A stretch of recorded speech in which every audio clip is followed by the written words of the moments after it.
رزم پشما سوے پتنگان زندہ باد، ہر دم پر ہر قدم کے شازیان زندہ باد۔ الحمد للہ وحدہ والصلاة والسلام علی من لا نبی بعد۔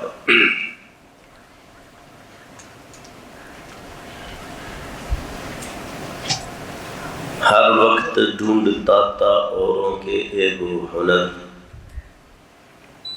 ہر وقت ڈھونڈتا تھا اوروں کے عیب و ہنر، پڑی اپنی برائیوں پہ نظر تو نظر میں کوئی برا نہ رہا۔ ظفر آدمی اس کو نہ جانیے گا جس عیش میں یاد خدا نہ رہا، جس تیش میں خوف خدا نہ رہا۔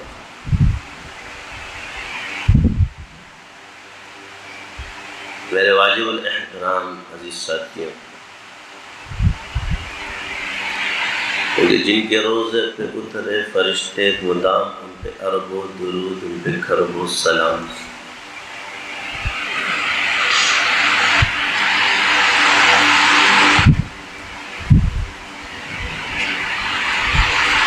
اللہ کا عرب و کرب و بہت احسان، جیسے اس کی شان ہے ویسے اس کے عنایات ہے۔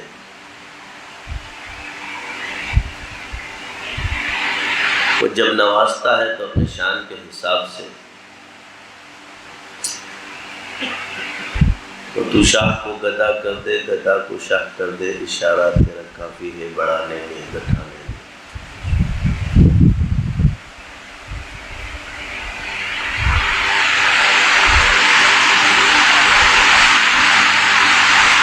بس اس رب سے غافل کرنے کے لیے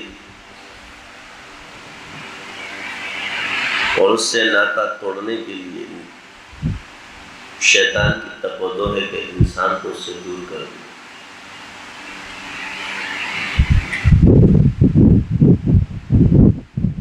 اور تحقیقاً بھی یہ بات موجود ہے کہ ہر انسان میں کوئی نہ کوئی کمزوری تو موجود ہے۔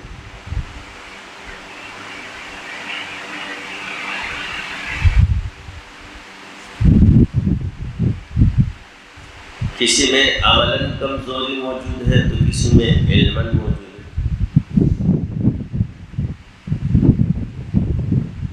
کوئی علمی اعتبار سے کمزور نظر آئے گا، کوئی عملی اعتبار سے کمزور آئے گا۔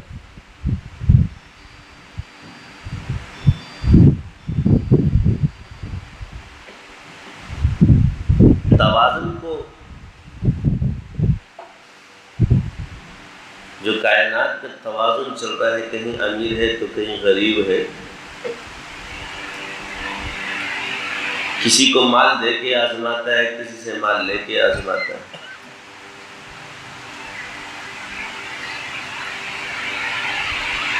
یہ دنیا جو ہے یہ آزمائش سے خالی نہیں ہے۔ انسان کی سوچ اور فکر یہ ہوتی ہے کہ بس میں آرام سے بیٹھ جاؤں، یعنی جنت کے مزے مجھے دنیا میں ہی آ جائے۔ انسان کی فطرت میں اللہ نے رکھا ہے فائٹ، یعنی مجاہدہ کرنا۔ اس کو فائٹ پسند ہے، ہر انسان کو کہیں نہ کہیں کسی چیز میں جس میں اس کا شوق ہے اس میں اس کی فائٹ اس کو پسند ہے، مجاہدہ کرنا اس کو اس میں پسند ہے،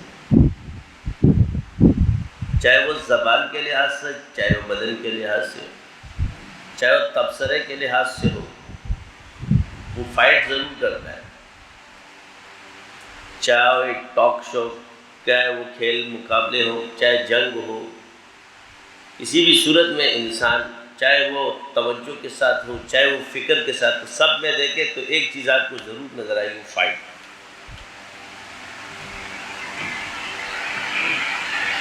اور وہی چیزیں زیادہ پروموٹ بھی ہوتی ہے۔ یہ سیدھے سیدھے ایسے جو بیٹھے ہوتے ہیں وہ چیزیں پروموٹ نہیں ہوتی ہیں۔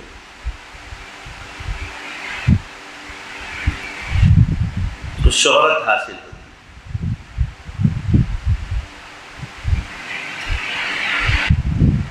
اب ایک مجاہدہ ہے جو اپنی ذات کے لیے کر رہا ہے، ایک مجاہدہ ہے جو اللہ کی راہ کے لیے کر رہا ہے، اللہ کی تلاش میں ہے، اللہ کے قرب کے لیے ہے۔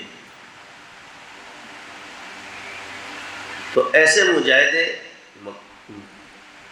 لازمی ہیں کہ اس سے ہدایت کے راستے کھلتے ہیں. والذین جاہدوا فینا لنہدینہم سبلنا. اب اکثر لوگ سوچتے ہیں کہ جی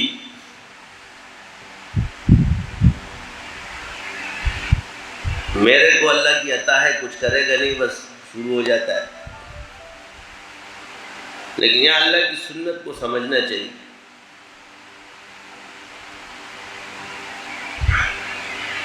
آج ہم جتنے علوم کسبیہ بھی پڑھ رہے ہیں، اگر اس کو بھی اصولاً دیکھا جائے تو یہ بھی علم وہابی کی وجہ سے.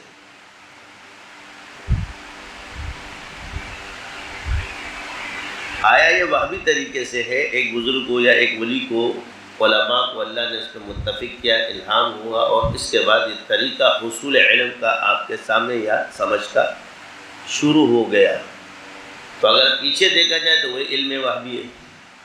تو علم وہابی نے مجاہدوں کو کہ کس چیز پر مجاہدہ کیا جائے کہ آنے والی امت گمراہی سے محفوظ ہو، یہ طریقہ ان کو کس نے سکھایا؟ لازمی بات ہے کہ پیچھے تو طریقہ موجود نہیں ہے، لیکن ان تمام چیزوں کو ایک نصاب کی شکل دی گئی. تو اس کو بھی اگر ہم لدنی نہ سمجھے تو پھر کیا سمجھیں؟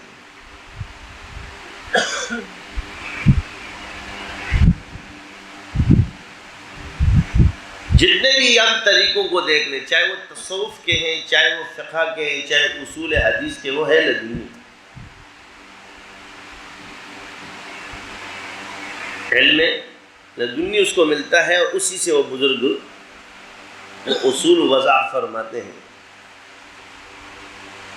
کہ جس سے آنے والی امت جو ہے، کیونکہ یہ سب چیزیں عموم میں نہیں ہیں، مگر ہر چیز جب ایک خصوص طرح سے دیکھ لیں کہ مخصوص طبقہ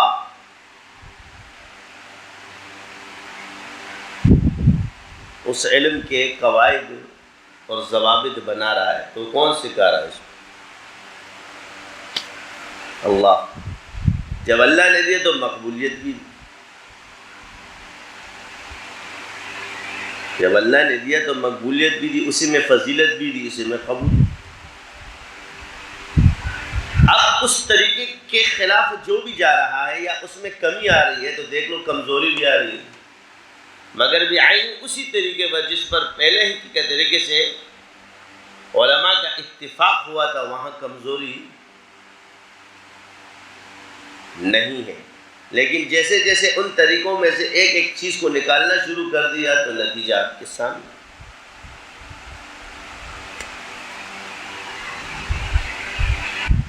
تو اس وقت کے علماء بھی اور اس وقت کے حاکم وقت،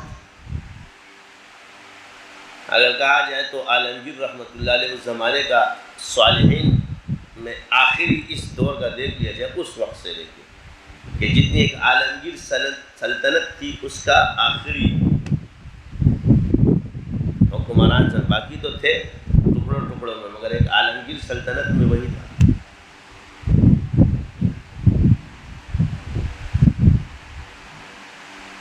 اور ان کے دور میں اس درس نظامی کی تشکیل دی گئی. تو اس وقت کے علماء کی روحانیت اور وہ تو ہر شے کے اندر اللہ نے کوئی نہ کوئی راز رکھا ہے.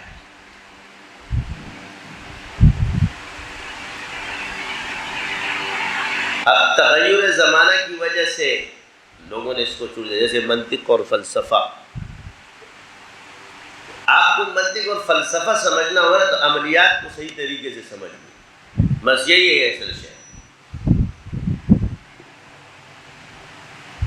جو صحیح طریقے سے لطائف اور مجاہدات کرو گے تو یہ چیزیں آپ کے سامنے خود بخود کھل جاتی ہیں.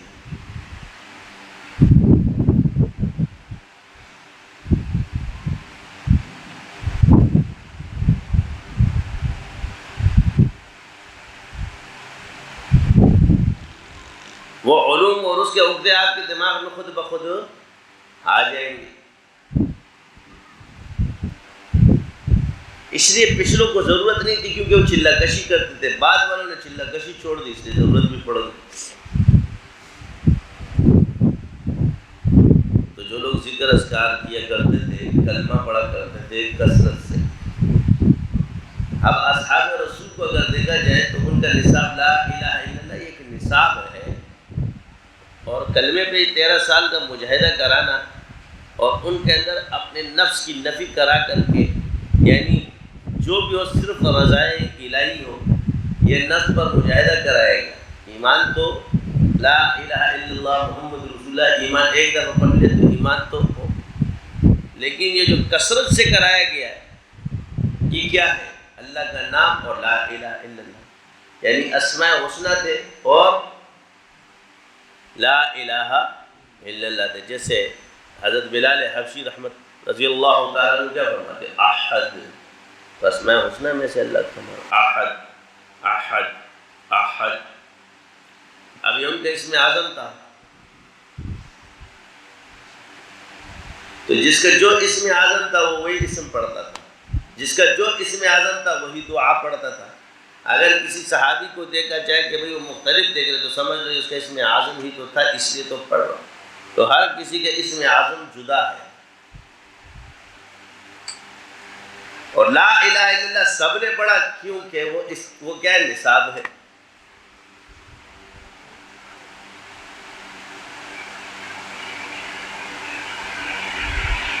تو کوئی آپ کو عبادت کرتا ہوا نظر آ رہا ہے، کوئی ذکر کرتا ہوا نظر آ رہا ہے، تو کوئی خدمت کرتا ہوا نظر آ رہا ہے،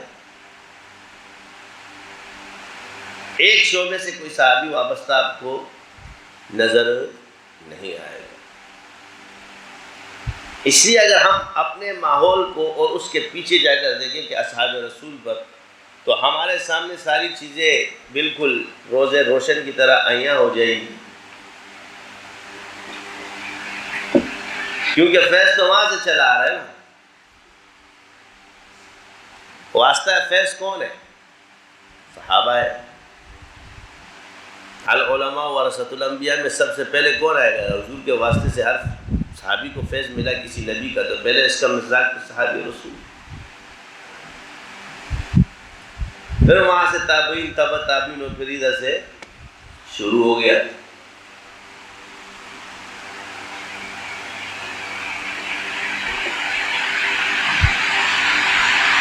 اب جس تجربے کے اندر اللہ نے شفا رکھی ہوگی وہ کامیاب ہو جائے گا، جس میں نہیں ہوگی وہ ناکام ہو جائے گا۔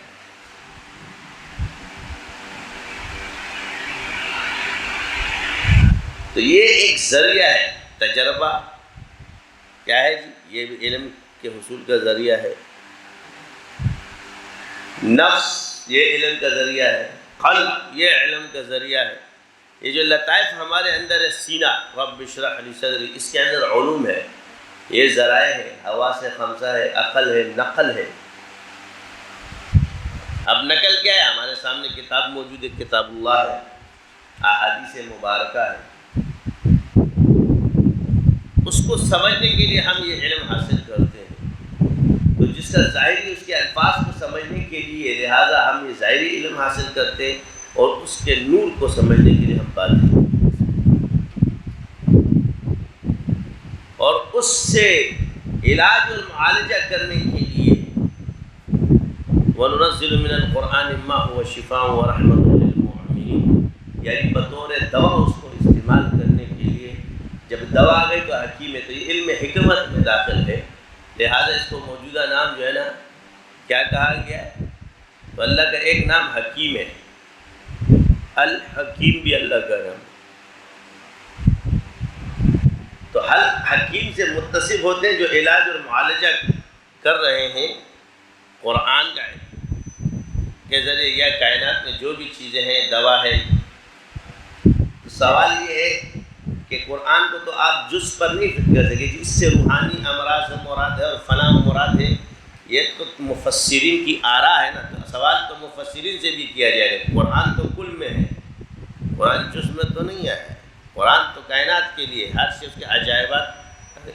تو یہ جو مفسرین کی آراء کو آپ اس طرح مضبوط بنا کے پیش کرتے ہو، تو کل کو جز بنانے والا کس دلیل سے کر رہا ہے؟ یعنی اس سے ہر شفا مراد ہے، ایک مراد نہیں ہے کہ جس سے روحانی امراض، روح پہ بیماری تو آتی نہیں ہے، اصل تو نفس پر آتی ہے، یہ بھی پتہ نہیں ہے۔ اصلاح نفس ہے، اصلاح روح نہیں ہوتی ہے۔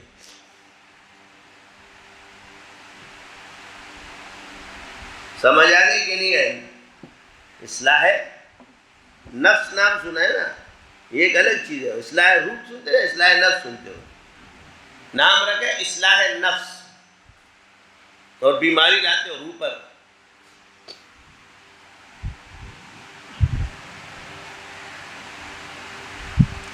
تو یہ جتنے بھی ان چیزوں میں آراج اب دیکھی جاتی ہے تو پتہ چل جاتا ہے کہ بزرگ کتنا بڑا عارف تھا، کیونکہ اس کی تحریر ہی بتا دیتی ہے کہ یہ اس مقام تک پہنچا ہے یا نہیں پہنچا ہے۔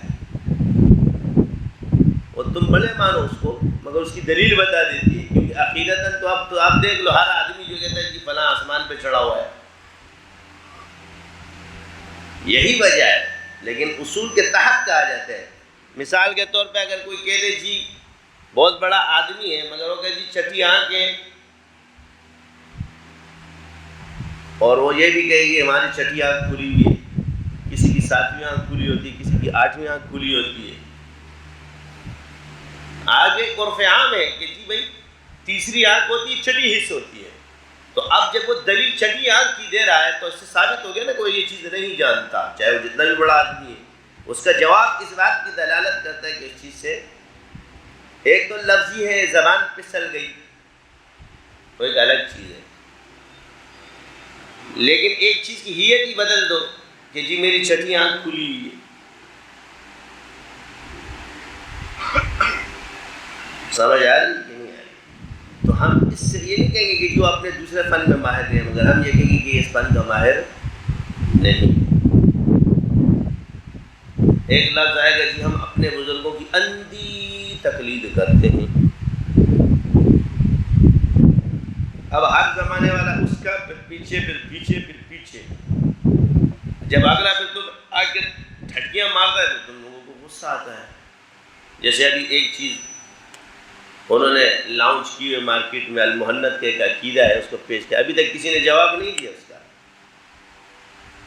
تو وہ ایک ایک کو فون کرتا ہے، پھر اس کو اپنے یوٹیوب پہ چڑھاتا ہے۔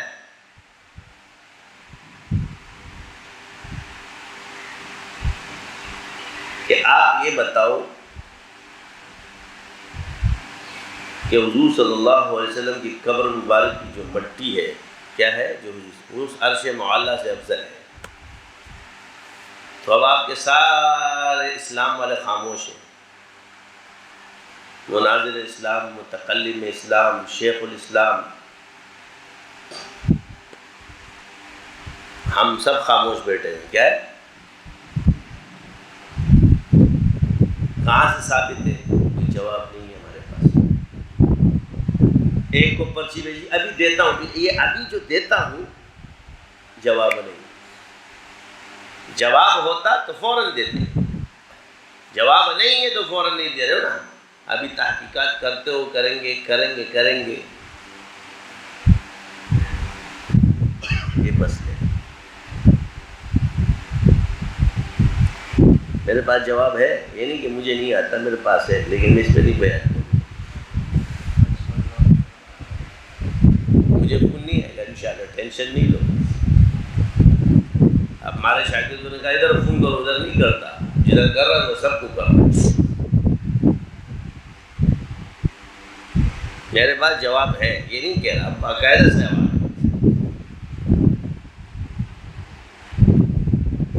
یہ اس سلسلے کی تاثیر بتا رہا ہوں، الحمدللہ یہ تحدیث نعمت کے طور پر ہے۔ جب سوال آیا تو 1 سیکنڈ میں اللہ نے جواب دے دی، زیادہ ٹائم نہیں لگا، 1 منٹ میں سارے جوابات آ گئے تھے، نہ کوئی کتاب پڑھی تھی اور نہ کوئی جوابات سارے دے دی، یہ اس کے جوابات ہیں، جوابات میرے پاس موجود ہے۔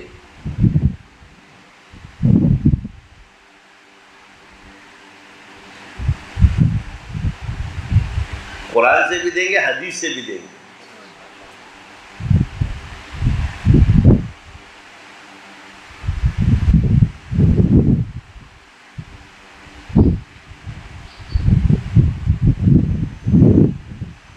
اس نے کہا ثابت نہیں ہے، ثابت بھی کرا کے دکھیں گے کہ کیسے ثابت ہے۔ تو عرض یہ ہے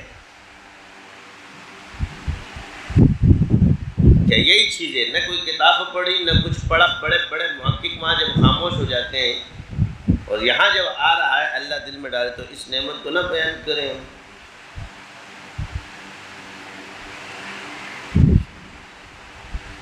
تو جس نے لکھا ہے اس کا اصل وارث بھی تو پتہ چلے نا. انہوں نے لکھا تصوف کے ساتھ، تم جواب دے رہے ہو نقل کے ساتھ. کیسے آئے گا بغیر سبق والے؟ تم تو نام اجازت فنا بزرگ نے بھی، فنا بزرگ نے بھی، باقی تصوف بس صرف اجازت پہ چل رہی ہے. مرضی ہے آپ کی جس طرح ذکر کریں. عوام الناس والا ذکر کریں گے خواص بنا کر کے، خاص بنا کر کے. کیا تو کیا جوابات آئیں گے ہمارے وہاں؟ تو جواب کیا ہے؟ وہ تو صوفیوں کا دور تھا. خلافت عثمانی سارے صوفی تھے اکثر، اور ادھر بھی سارے صوفی تھے. وہ لوگ تو سارے فقیر صوفی تھے نا. یہاں تو صرف لفظ فقیر رہ گیا اور صوفی فقیر بھی غائب ہو گیا. تو جواب تو ایسی. تو لہٰذا جو دوڑے ثابت کرنے والے سر پہ تو ناچیں گے تمہارے.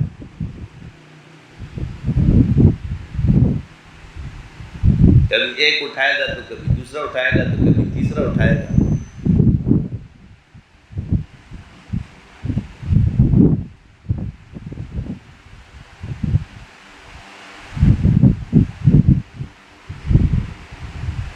یہ وہ مسائل ہے کہ جس کی طرف ہم لوگوں کا رجحان کم ہے.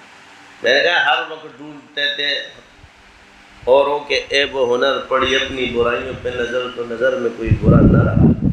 میں اس لیے سب فلاں اللہ سے جڑ جاؤ بھائی. میرا کوئی کا بس یہ جو اللہ کا ذکر دے رہا ہوں نا، یہ اللہ سے جوڑ دیتا ہے بندے.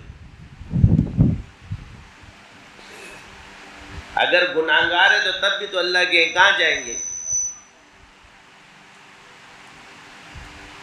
وہ غالب پہ جب اپنے گناہوں کا غلبہ ہوا تو کیا کہتا تھا؟ کعبہ کس منہ سے جاؤ گے غالب، شرم تم کو مگر آتی نہیں. کعبہ کس منہ سے جاؤ گے غالب. تو خاصیوں والے مسئلے شیطان تو وہی والی چیز سکھاتا ہے. اب اہل سنت والجماعت کے بزرگ نے کیا جب میں اسی منہ سے کعبہ جاؤں گا، کیا فرمایا؟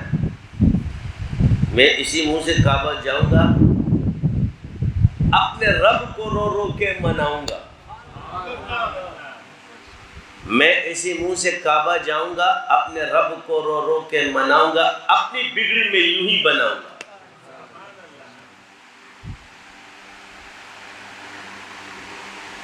ہمیں اللہ سے دور کرنے کے لیے نہیں. او بھائی اللہ بخشتا ہے، تمہیں بخشے گا یا نہیں بخشے گا یہ اللہ پہ چھوڑ دو. جو تمہارا کام ہے وہ تم کرو. صحابہ کیا حدود اللہ کی حفاظت کرنے والے. وہ نہ بشیر بنے نہ نذیر بنے، وہ صحابی بنے. ہمارے یہاں سارے جو ہے نا کہتے ہیں جی بہت بڑے ولی اور خود ولایت کے حدود پتہ نہیں ہوتے اور ولی تم بنا دیتے ہو. وہ تو بشیر اور نذیر بن کے لوگوں کو بشارتیں اور نذیریں سنا رہا ہوتا ہے. یہ تو نبی کا مقام ہے. یہ حدود پہچانی. حدود اللہ جو نافذ ہے کسی جرم پر، کسی کو دھڑلے سے لوگوں پہ لگا رہے ہوتے ہو جس میں تم خود آتے ہو، اس چیز کو نہیں دیکھتے. اللہ نے مومن کے ساتھ ستاری کا معاملہ کیا اور ستاری ایسی جگہ سے ایسی حدیں لگا دی کہ جس کو پورا کرنا کیا ہے، قانون بھی بنا دیا مگر اس کو پورا کرنا بھی کیا ہے، بہت مشکل ہے. تو کیا تم جو اس حد کی مخالفتیں ہم سے ہو رہی تو کیا ہم اس حد کو مانتے؟ تو یہ ہے حدود اللہ کی. تو اس کی حدود کو نہ ماننا یہ بھی خطرناک ہے. حکمت سمجھو اللہ تعالیٰ کی کہ وہ اپنے بندے پہ کتنا مہربان ہے. یعنی مسلمان کی عزت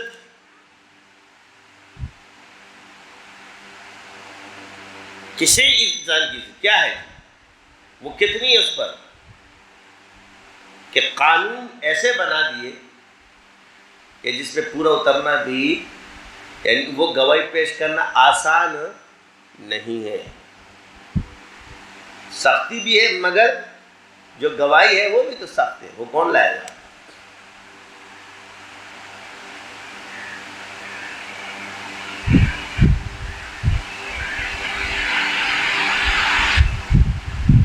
آسان ہے، اور وہ بھی اتنی سخت کر دی، اور اس میں نرمی اگر شبہ پیدا ہو جائے حد ہی ختم،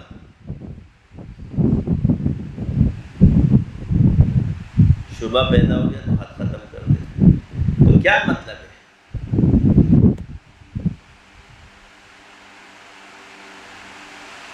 اللہ سے مایوس ہو کر بیٹھ گئے۔ ہمیں مسلمانوں کو کیا کیا کہ آپ کو اللہ کو آزمانے کے لیے چلو ایک کیفیت بتا دیتے ہیں، تمہیں پتہ چلے کہ تم بخشیے گئے۔ یہ کہ ظاہری سی ہوتی ہے، جب ایک انسان توبہ کرتا جائے اور اس کے دل میں سکون آ جائے، کیا ہے؟ تو الا بذکر اللہ تطمئن القلوب، وہ سچا تو ہے، مگر جیسے سے سکون اور طمانینت محسوس ہو جائے، بے چینی گھبراہٹ اس کے دل سے ختم ہونا شروع ہو جائے جو اس وقت طاری ہوئی تھی، تو یہ جو سکون تیرے دل میں آ رہا ہے تو سمجھ لو اللہ بخش رہا ہے، تو آ رہا ہے نا۔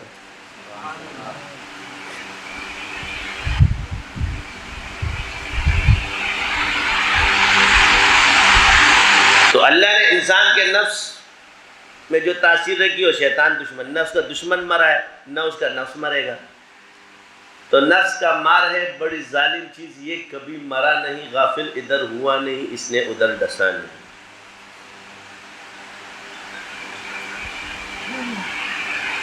غافل ادھر ہوا نہیں، اس نے ادھر ڈسا نہیں۔ تو سوال تو یہ ہے کہ ہم جو عبادت کر رہے ہیں، سارے بزرگوں سے پوچھو، کیا یقینی طور پہ آپ کو کوئی کہہ سکتا ہے کہ میری یہ عبادت قبول ہے جو ثابت شدہ ہے، جس کو باقاعدہ تم احسن طریقے سے کر رہے ہو؟ تو جب یہ چیز اللہ پہ چھوڑے تو وہ ٹوٹی ٹوٹی بھی اللہ پہ چھوڑ دو نا۔ جب وہ بھی کہتے ہو کہ جی امید جب تم دوبارہ آتے تو سمجھ لو کہ اللہ نے تمہیں پہلی قبول کی تو دوبارہ کی توفیق دے دی نا۔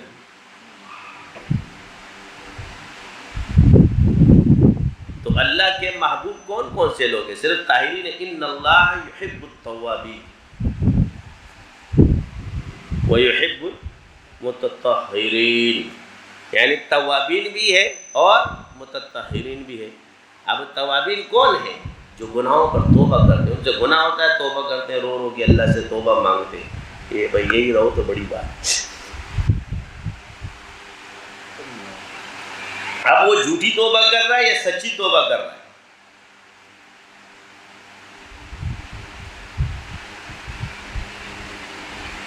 تو یہ تو گناہگار کو پتہ ہوتا ہے نا کہ وہ اس عزم کے ساتھ ہی توبہ کرتا ہے کہ دوبارہ نہیں کروں گا۔ اب جب اس کو وہ عزم ٹوٹتا ہے تو شیطان ادھر آ کے مارتا ہے اس کو، تو نے تو عزم کیا تھا کہ نہیں کیا، تو جھوٹ بول رہا ہے اللہ سے۔ کیا بول رہا ہے؟ تو جب شیطان آ کے تیرے کو تبلیغ کرنا شروع ہو گیا تو سمجھ لینا دوسری بھی قبول ہوتی ہے۔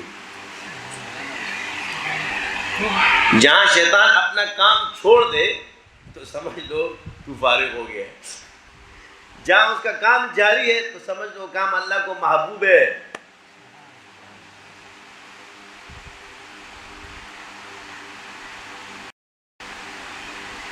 تو اس سے بھی غافل کر کے فاسق کر دیتا ہے، اور فاسق میں پھر آپ وہ سمجھتے ہیں کہ بچل میں تو ایسی بھی جہنمی ہو گیا ہوں، تو لہٰذا جب جانے جہنم میں تو بس جاؤ۔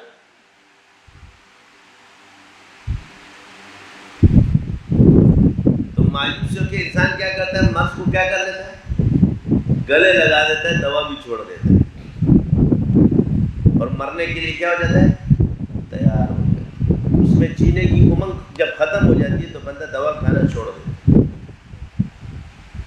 تو مسلمانوں کو یہ معتزلہ اور یہ خوارج کی جو جن ہدایت سے بھی دور قوم تھی، روافظ کے جو طریقے تم لوگوں نے تصوف کے نام سے نافذ کیے ہوئے ہیں، جس کو تم نے اہل اللہ کا لقب دیا ہے، کس کا لقب دیتے؟ اہل اللہ۔ پہلے یہ اہل اللہ سے پوچھو کہ تم یہ لائے کہاں سے ہو؟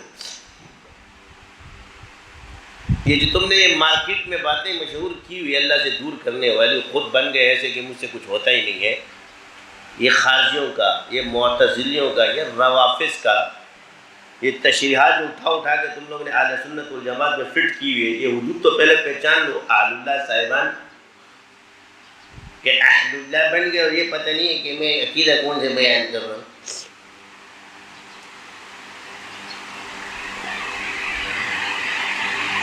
اس پر میرا جو ہے میں جو اس وقت سب رو رہا ہوں نا، یہ آپ کو بتا رہا ہوں، سارے مجاہدے بھی کر لو آپ. اللہ آپ سے کیا چاہتا ہے؟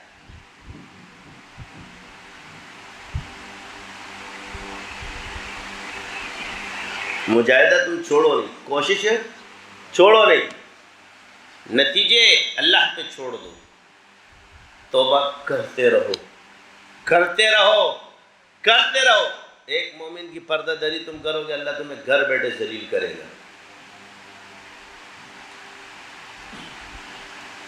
تو ذلیل ہونے سے پہلے نہیں مرے گا کیا؟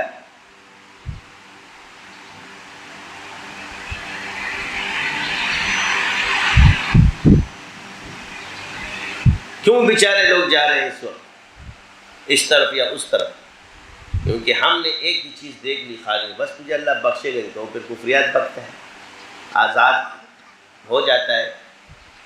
امید کی کرن بھی اس کی ہم ختم کر دیں. گویا جیسے ہم سب چاہے عمل کرنے والے ہیں یا گناہ، سب امید پر ہی جیو گے. ہم امید کرتے ہیں کہ ہمارے اعمال قبول ہیں، اور ہم امید کرتے ہیں کہ اس کی توبہ قبول ہوگی.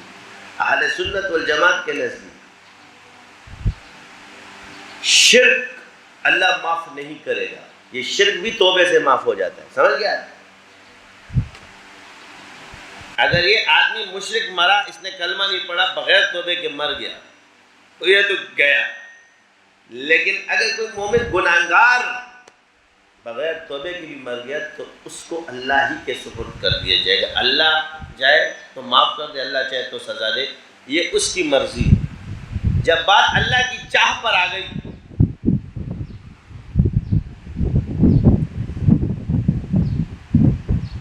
جب بات اللہ کی چاہ پر آ گئی تو پھر وہ تمہیں تو جہنم میں نہیں رہے. جب تم نے چاہا کہ اب تو میں جہنم میں جاؤں گا تو پھر تم جائے گا.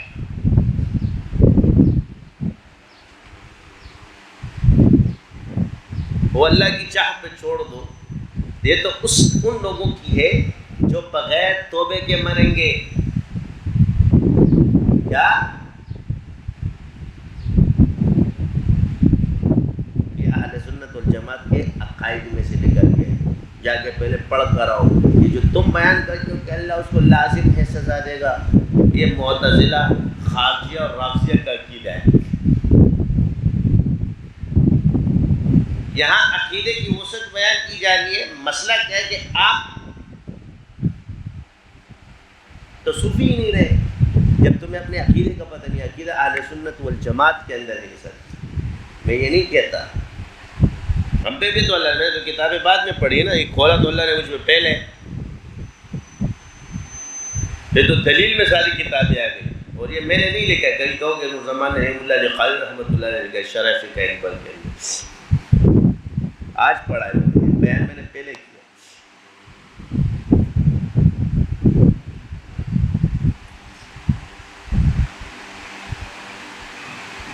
کہ شرک کے سوا اللہ ہر گناہ معاف کر دے گا. یہاں سے مراد وہ گناہ ہے جو بغیر گناہگار، جو بغیر توبے کے مرے گا. توبہ کے ساتھ تو شرک بھی معاف ہو جاتا ہے. لا الہ الا اللہ پڑھ لیے شرک. اب شرک کی توبہ کیا ہے؟ لا الہ الا اللہ ہے. تو جب لا الہ الا اللہ دل سے پڑھے گا، اللہ اس کا شرک معاف کرے گا، تو گناہ کبیرہ معاف نہیں کرے گا.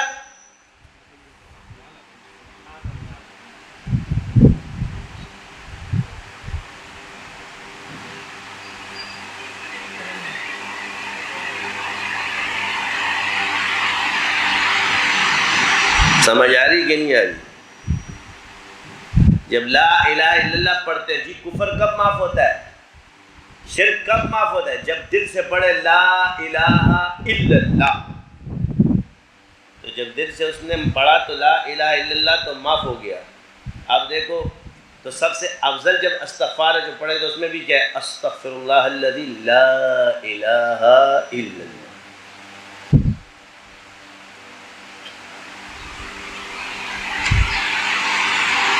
والحی القیوم 3 دفعہ پڑھے تو سمندر کے جھاگ کے برابر گناہ اللہ بخش دے۔ اب جب تعداد حدیث میں 3 آئی ہے تو 3 مرتبہ، جہاں حدیث میں تعداد نہیں آئی ہے تو کثرت سے پڑھو، تو وہ 3 دفعہ بھی پڑھو اور کثرت سے بھی پڑھو۔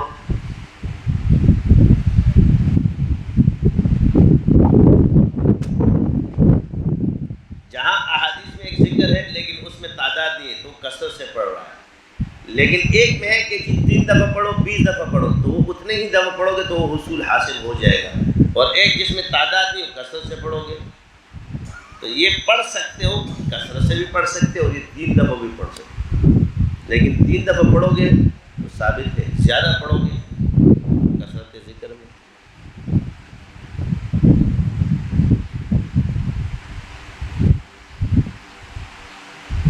سمجھ آ گئی؟ لا الہ الا اللہ سے جب کفر و شرک اللہ بخشے گا دل سے پڑھنے تو کیا گناہ نہیں بخشے گا؟ درد دل مقصد کیا ہے کہ حدود پہچان لیں ہم کہ عقیدہ اہل سنت والجماعت کے، گناہوں سے بچتے رہو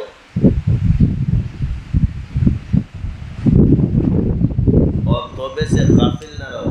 ہو جائے تو کسی مسلمان کو ایک آدمی بچ رہا ہے تو دوسرے پہ تنوع نہ کرے ورنہ پھر بھی ہو جائے گا، وہی بات آ جائے گی، جب اس پر مسلمان نے تکبر کیا تو سب کچھ نکل جائے گا۔ اس پہ دعا کرے الحمدللہ الذی عافانی مما ابتلاک بہ۔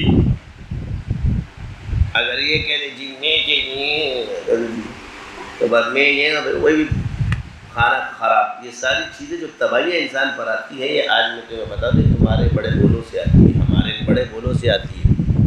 ہم بڑے بڑے بول دیتے ہیں کسی کے بارے میں، کسی کو حقیر سمجھ لیتے تو میرے چھپت جو سر پہ آ کے پڑتی ہے نا، یہ سارا یہ مسئلہ اس تکبر کی وجہ سے پلٹ کے سر پہ آتا ہے۔ اب دیکھ لو ایک شخص ہے، ایک نماز والی ہے، اس پہ اگر تانے پلیت ہے، مردار ہے، نماز نہیں پڑھتا، دیکھو یہ شخص بے نمازی خود بھی ہو جائے گا ایک وقت۔ یہ الفاظ جو دوسروں کو بولتا ہے یہ پلید مردار، پھر اس سے بھی چھوٹنا شروع ہو جاتی ہے کیونکہ وہ پلیدی پھر اس پہ مسلط ہو جاتی ہے، اپنے آپ کو کمال کے ساتھ بول رہا ہے۔ لیکن اس کو دیکھ کے اگر یہ دعا پڑھتا کہ الحمدللہ الذی عافانی مما ابتلاک بہ، اور دعا کرے یا اللہ میرے اس بھائی کو ہدایت دے، دل سے دعوت بھی نہ دی اور ہر وقت اس کے دل میں یہ طمع پیدا کی اللہ یہ بھی نمازی ہو جائے، یہ بھی ذکر کرنے والے، ایک دن وہ ضرور ذکر پہ آتا۔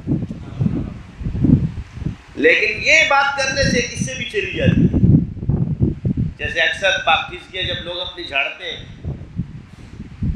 تو ہم تو اپنے آپ کو پاکیزہ نہیں سمجھتے، بھائی سیدھی سی بات۔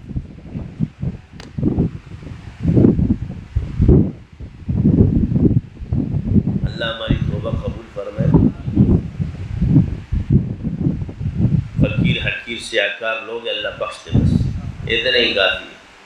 یہ تو کیا یہ عشق مبارک تجھے صوفی و صافی،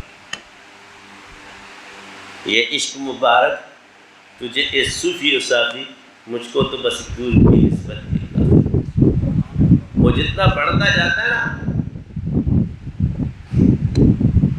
اللہ کے عشق میں، محبت میں، کیونکہ وہ نور جب پڑھتا ہے نا تو اسے اپنا آپ نظر آنا شروع ہو جاتا ہے، اسے اپنا آئینہ نظر آتا ہے، تو پھر اسے پتہ چلتا ہے کہ میرا کمال تو نہیں ہے، یہ تو صرف عطا ہی عطا ہے، یہ فضل ہی فضل ہے، میں تو ذات میں کیا ہوں، یہ لوگ مجھے کیا سمجھتے ہیں۔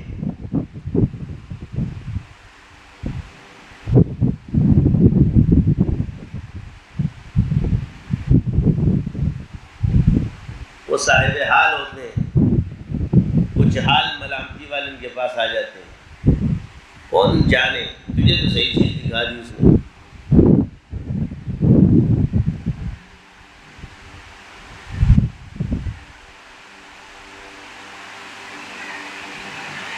تو کہتے ہیں نا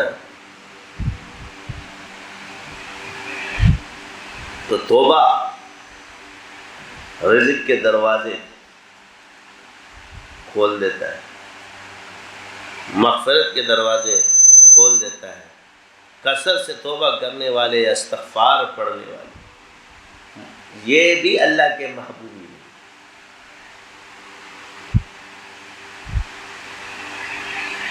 ہم پڑھتے ہیں جب غسل کرتے کیا ہے؟ اللہم اجعلنی من التوابین وجعلنی من المتطہرین، ہمیں داخل کر دے توابین میں اور متطہرین میں۔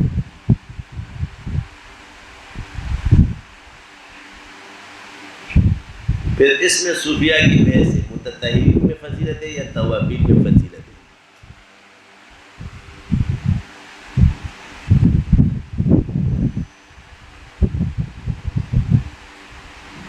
اس میں افضل کون ہے؟ کس کو فضیلت حاصل ہے؟ طاہرین کو حاصل ہے یا توابین کو حاصل ہے؟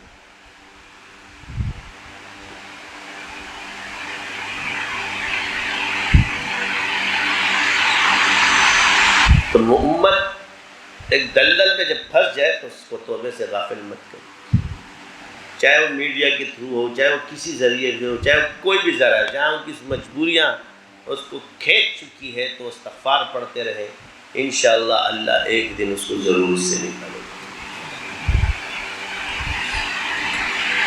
جیسے آپ ایک مثال دے دو کہ ایک بندہ مجبور اور حرام رزق کھا رہا ہے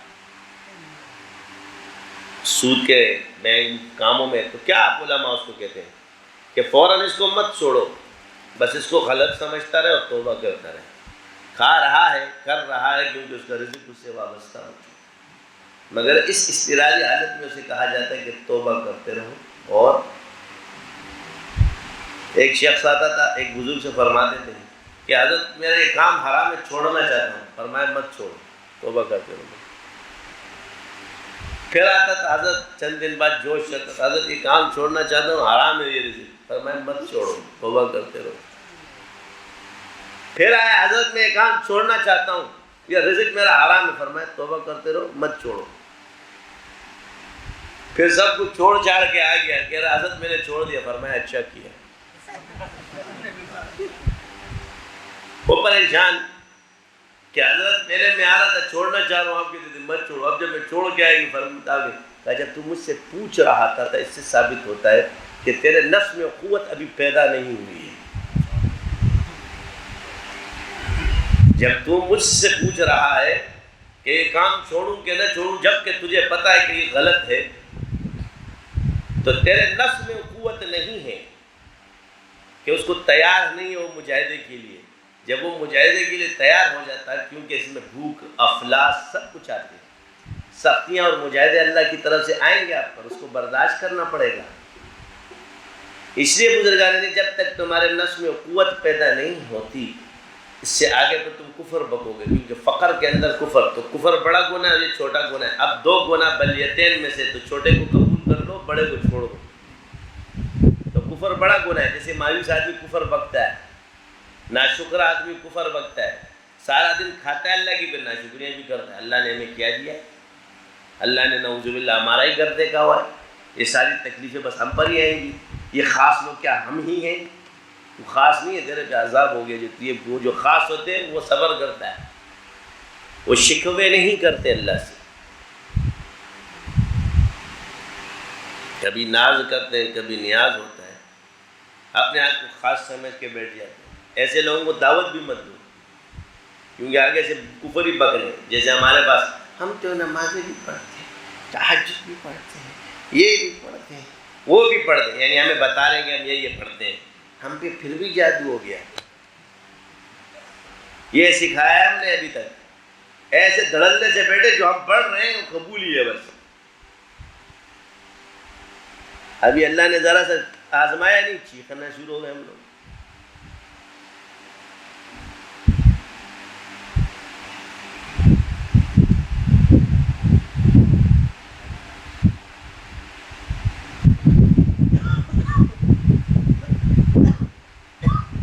ہوتا ہے کہ نہیں ہوتا؟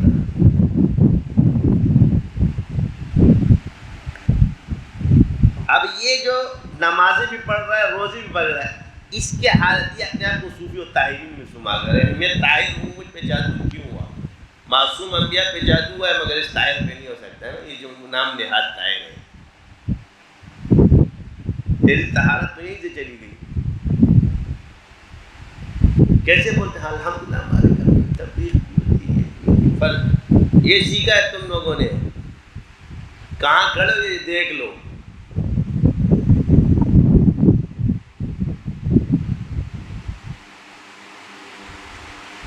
یہ کہا کرو ہم گناہ گار لوگ.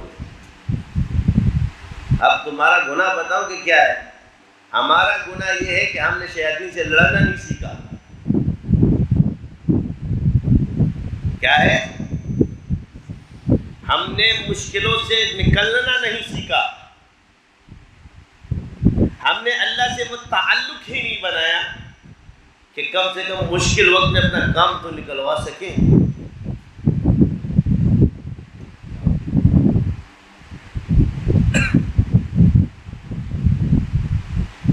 ہمارا یقین اتنا بھی نہیں بنا کہ ہمیں اپنے دعاؤں پر یقین ہو،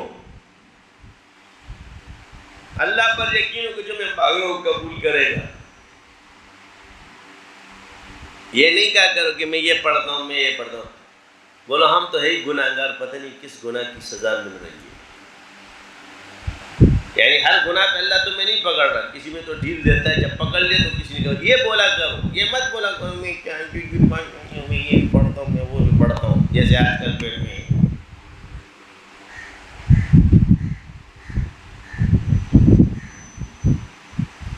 ایک قرآن اور احادیث کے اندر جتنی وعیدات آئی ہے اس کی نمازیں منہ پہ لپیٹ کے مار دی جائیں گی. تو یہ پڑھنے والے کو بولا گیا یا نہ پڑھنے والے کو کہا گیا؟ وہ اس طرح نمازیں پڑھیں گے کہ تم نے کیسے نمازی نہیں دیکھا گا. حضور نے فرمایا اس طرح قرآن پڑھیں گے کہ گلے تک ہوگا مگر سینے میں نہیں ہوگا. اس سے ثابت ہو کہ عقل کا قرآن جدا ہے اور سینے کا قرآن جدا ہے. ان کے دلوں سے ایمان اس طرح نکل جائے گا جیسے کمان میں سے تیر نکلتا ہے. ہم یہ نہیں کہتے کہ تم مگر وہ چیزیں اپنے اندر لانے سے ڈرو. صفات جدا ہی کس کے لیے وعید آتا ہے؟ یہ کرنے والوں کی. تو یعنی جو کر رہا ہے وہ ڈر گیا، اور جو بیچارہ مایوس ہو کے مغفرت کی طرف مخبر گیا تو معافی نہیں کرے، وہ امید نہ چھوڑے. اور یہ اتنا دن دھڑلے سے بیٹھے کہ بس سب کچھ قبول ہو رہا ہے، ہم تو پکے جنتی ہیں. یہ بنی اسرائیل کی طرح ہم معززین ہیں. اللہ نے کہا وَقِرَدَةً خَاسِئِينَ بنا دیا. یہ ڈر ہمیں لگنا چاہیے. کیوں؟ کہ ہم میں تکبر پیدا نہ. کیوں؟ کہ ہماری ذات پر ہمارا یقین کمال پر نظر نہ چلی جائے. کیوں؟ کہ یہ میری ذات سے ہو رہا ہے. یہ ہم میں نہیں آنا چاہیے. استدراج کا خوف ہونا چاہیے. سنستدرجهم من حیث لا یعلمون.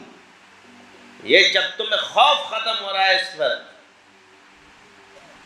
کہ کہیں اللہ دنیا میں تو بدلہ نہیں دے رہا مجھے میرے نیکیوں کا. صحابہ اس سے بھی ڈرتے تھے.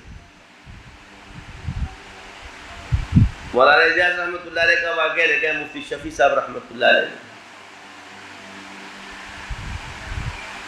کہ وہ گئے. مولانا اجاز رحمۃ اللہ علیہ وہ بیمار تھے تو مفتی شفیع صاحب کو بتایا کہ حضرت آپ سے ملنے آئے. فرمایا بلاؤ میں بیمار. اندر گئے. مفتی صاحب رحمۃ اللہ نے پورا واقعہ کہ میں نے ان کو سلام دعا ہوئی تو انہوں نے کہا کہ حضرت مجھے ایک خوف ہے. کیا خوف؟ کہ کہیں یہ عمل جو میں کر رہا ہوں اللہ دنیا میں تو مجھے صلہ نہیں دے رہی، استدراج تو نہیں ہے کہیں؟ یہ استدراج تو نہیں ہے. اور دوسری بات یہ کہ مجھے یہ ڈر ہے کہ یہ کام عوام کے ہاتھ میں، اس میں زیادہ تر عوام ہے.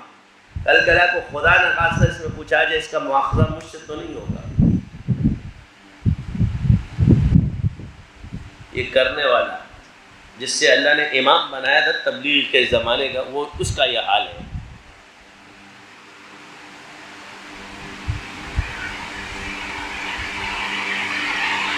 اور دودھ چائے کے 2 چسکیاں لے کے ایسے تڑلے سے بیٹھا ہوتا ہے، جنتیں بانٹ رہا ہوگا، فلاں جنتی ہے، یہ جنتی ہے، وہ جنتی. یہ امام یہ کہہ رہے ہیں.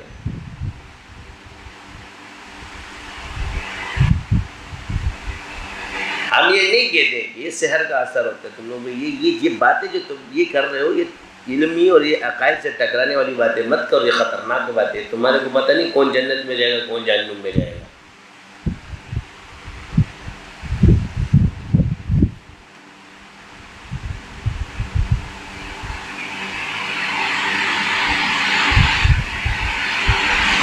تو آپ نے فرمایا مفتی شفیع صاحب نے، میں پہلی دلیل تو یہ دے دوں کہ آپ کا کام عند اللہ مقبول ہے میرے یہاں. دلیل میرے پاس یہ ہے، سنستدرجهم من حیث لا یعلمون. جس کو استدراج ہوگا وہ تو پتہ ہو تو مانتا ہی نہیں ہو، تو کہے کہ میرا کام قبول ہے. اس کے علم میں ہی نہیں ہوگا. جب تمہیں خوف پیدا ہو گیا کہ کام کہیں، تو یہ اس بات کی دلالت ہے. اس سے کبھی کبھی ڈرا بھی کرو کہ کہیں مجھے اللہ دنیا میں تو بدلہ نہیں دے رہا. تو یہ جو تمہارے دل میں آتا ہے نا کہ جی حضرت ہمارے دل میں خوف آتا ہے، یہ میرے ہمارے سلسلے کی حقانیت کی علامت ہے. کہیں ہم غلط تو نہیں ہیں کیا؟ کہیں ہم تو غلط تو نہیں ہیں؟ یہ حقانیت کی دلیل ہے. کیا ہے یہ کیفیت؟ تمہیں استدراج سے بچاتی ہے. سنستدرجهم من حیث لا یعلمون. جب کہیں استدراج تو نہیں ہے، جب تو ایسے دڑ لے تو تمہارے دل میں خوف آتا ہے، یار غلط تو نہیں. یہ جو اکثر بگوڑے ہوتے ہیں نا، ان کو شیاطین یہیں سے مارتے ہیں. کام تو وہی ہو رہا ہے جو سیکھا ہوا ہے. کہیں دنیا میں تو اللہ بدلہ نہیں دے رہا. تو جب وہ مال وال دیکھ رہا ہے تو بھائی اللہ کی تو اس کا ڈر ہے کہ یار دنیا کے لیے تو نہیں کر رہا ہوں. دو خوف آ گئے. ایک خوف کیا ہے کہ میں غلط نہیں. دوسرا خوف کیا آتا ہے کہ اتنا مال میرے پاس نہیں تھا کہ دنیا کے لیے تو نہیں کر رہا. دونوں خوف آ گئے. تو یہ خوف جو تم میں پیدا ہو گیا خود بخود، نہ تم نے کوئی کتاب پڑھی نہ کچھ پڑھی، تو یہ کیفیت پیدا ہونے والی، تو یہی تو ایمانی کیفیت ہے. اس کا یہ مطلب تو نہیں کہ تم غلط ہو. مطلب یہ کہ یہ خوف جو تمہارے اندر پیدا کیا جا رہا ہے، یہ کیفیات ہے، گویا تمہیں حق پہ رکھا جا رہا ہے. کیونکہ ہر اہل حق بزرگ ڈرتا بھی تھا عمل کر کے. ادھر بھی تم عمل کر کے ڈر رہے ہو کہ نہیں ہو؟ تو الحمدللہ ثم الحمدللہ یہ کیفیت جو تمہارے اندر پیدا ہو رہی ہے دونوں صورتوں میں. اب مال آ رہا تھا، صحابہ کو خوف ہو جاتا تھا کہ کہیں اللہ نے دنیا میں بدلہ تو نہیں دے دیا ہے.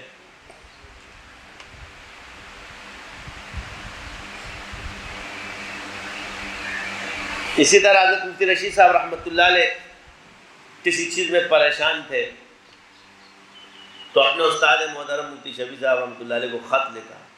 خط میں یہ کہا کہ مجھے اپنے اعمال کچھ نظر نہیں آتے حضرت، مگر اللہ کی عطا اتنی زیادہ ہے کہ مجھے خوف لاحق ہو چکا ہے کہ مجھے کہ دنیا میں تو بدلہ نہیں مل رہا.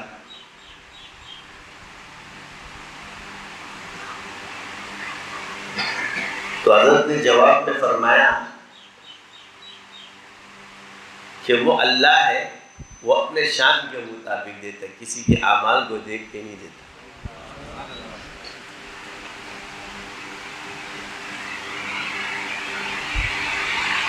وہ تو تم نے اگر کم اعمال کر دیے تمہیں لگتا ہے وہ اپنے شان کے حساب سے تمہیں نواز رہا.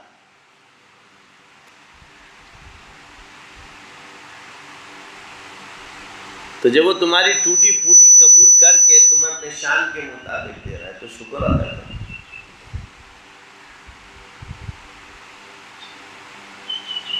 سمجھ آ گئی؟ تو اللہ ہمیں یہ خوف اور امید کے درمیان ہے. تو خوف کس کے لیے ہے؟ نیکوکار کے لیے. امید کس کے لیے؟ گناہگار کے لیے. گناہگار نہ ہو، امید نہ ہو، اور نیکوکار خوف میں رہے کہیں میری کمزوری، کہیں دنیا میں تو بدلہ نہیں دے دیا، کہیں میں غلط تو نہیں ہوں. یہ خوف تمہارے ساتھ رہنا چاہیے کبھی کبھی. اور یہ کبھی کبھی جو اٹھ جائے ایک ہی دفعہ پہ تو سمجھ لو کہ تمہیں اللہ نے نکال دیا.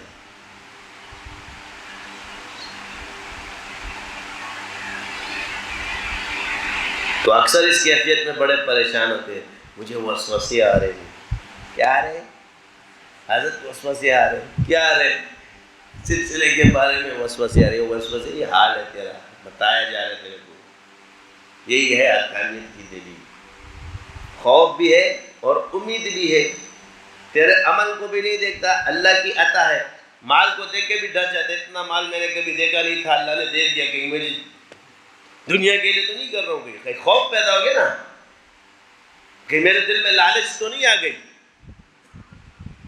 تو یہ ہے کسوٹی. کیا ہے؟ کسوٹی. یہ کسوٹیاں ہوتی ہے فرق کی. جس کو خوف اور امید نہ ہو، یہ کسوٹی پہ پورا نہیں اترتا. تو امید کو چھوڑو مت، اور خوف رکھو. جب خوف کا غلبہ زیادہ ہو تو امید زیادہ رکھنا، اور جب امید کا غلبہ زیادہ ہو تو پھر خوف کو لانا، کہ توازن برقرار رہے. تو ہر جگہ آپ دیکھو گے، میں نے پہلے عرض کیا کہ ہر انسان اگر اپنے آپ کو دیکھے تو کوئی نہ کوئی کمی اس کے اندر موجود ہے نا. تو ہمارے عرض یہ کہ انسان کی زبان اور دل، میں نہیں مانتا کہ کوئی مسلمان اللہ کو دل سے یاد نہیں کرتا.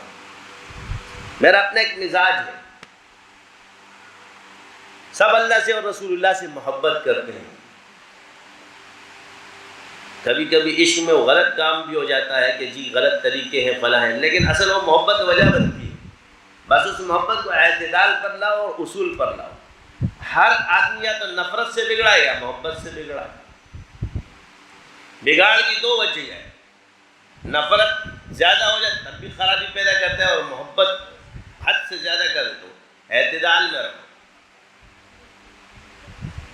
اعتدال میں رہو.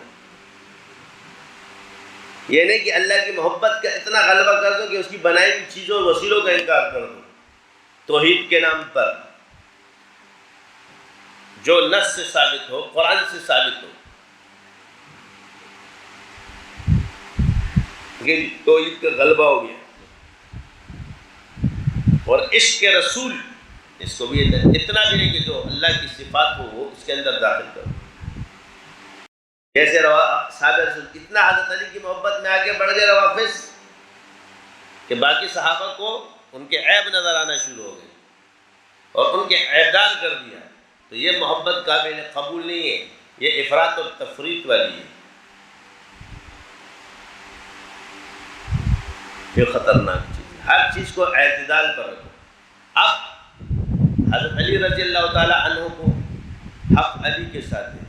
ہدایت پر بھی اگر اپنے آپ کو دیکھنا ہے تو ہدایت کے ذریعے ایک اور صحابی کو بھی اللہ نے فرمایا ہے کہ ہادین مہدین کا دعا حضور صلی اللہ علیہ وسلم نے کس کو دیا؟ میرے معاویہ رضی اللہ تعالیٰ عنہ. اب یہاں بھی دیکھو کہ جو ان کے خلاف باتیں کر رہے ہیں وہ اپنے آپ کو دیکھ لے. اب یہ بھی کسوٹی بنا دیے، ادھر بھی کسوٹی ہے تو ادھر کسوٹی ہے. اب ادھر حق کیا ہے کہ حضرت علی رضی اللہ عنہ نے حق کیا فرمایا؟ عدل، اعتدال کے ساتھ. خوارج اور روافض کو سزا دے کر کے کیا کر دیا؟ اس معاملے کو ختم کر دیا کہ یہ لوگ اعتدال پر نہیں تھے. جو ان کی محبت میں بڑا اور جو ان کی نفرت میں بڑا، دونوں کا فیصلہ انہوں نے کس سے کیا؟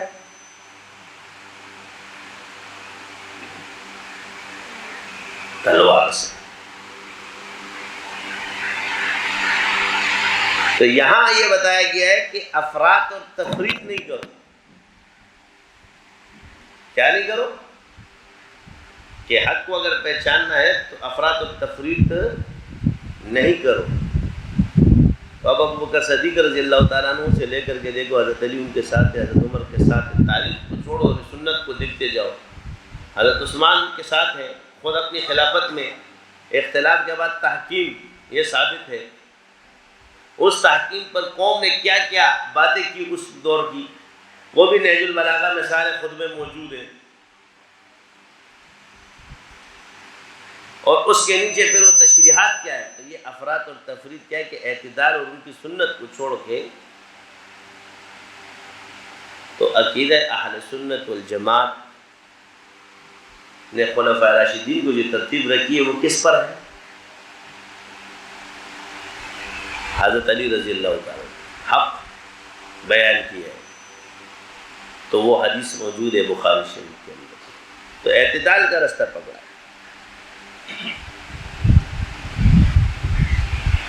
اب باقی سے پوچھا جائے کہ آپ سے سوال یہ ہے کہ اہل تشیع جتنے بھی راضی ہیں وہ تو سادات حضرت علی کی اولاد کو مانتے ہی نہیں،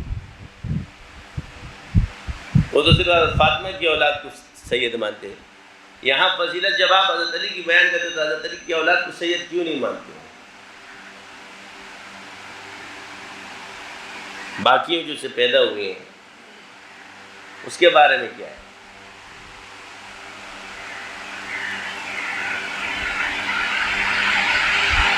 ادھر کہاں جائے گا وہ درجہ؟ یہاں کم ہے، یعنی سادات میں نہیں مانتے، یعنی حضرت علی کی اولاد کو ہی اہل بیت سے خارج کر دیں گے۔ عجیب عشق ہے، سمجھ سے باہر ہے۔ اور ہمارے بزرگوں سے بھی یہ چیز موجود ہے، وہ بھائی صحابہ جو تشریح کی وہ تمہارے سے خلاف ہے۔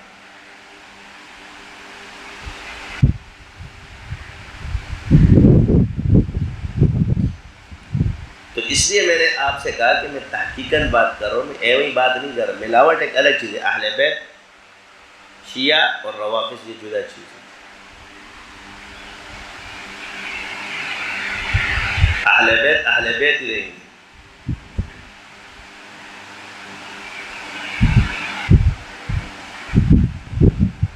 یہ ادھر ادھر جو جا رہے ہیں ہم لوگ،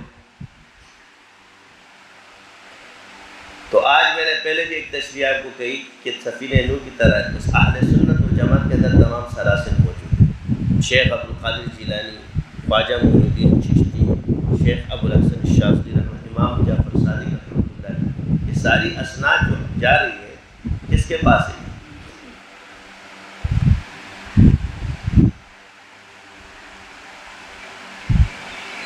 عبد الوہاب شعرانی حضرت علی رضی اللہ عنہ کی اولاد میں سے، عطا اللہ شاہ بخاری، سید حسین احمد مدنی،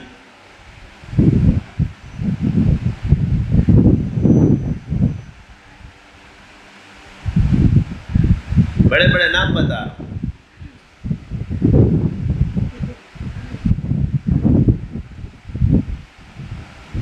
تو ہم یہ نہیں کہتے اس چیز پر آ جاؤ،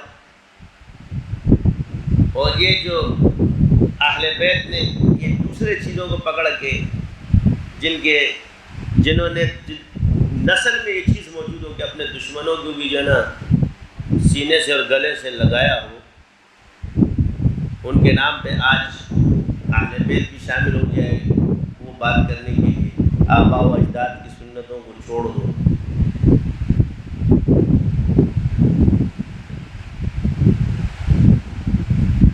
یہ خطرناک ہے، ان کے یہاں گالو گلوچ نہیں ہے۔ وہ کیسے ہو سکتے ہیں جن کی تربیت ان کے نانا نے کی ہو اور ان کے خلاف بولے ہو؟ یہ کیسے ہو سکتا ہے؟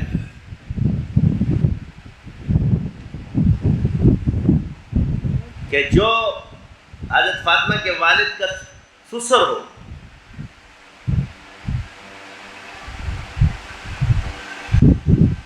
کیا ہو؟ حضرت فاطمہ کے رضی اللہ تعالی عنہ کے والد کا سسر ہو،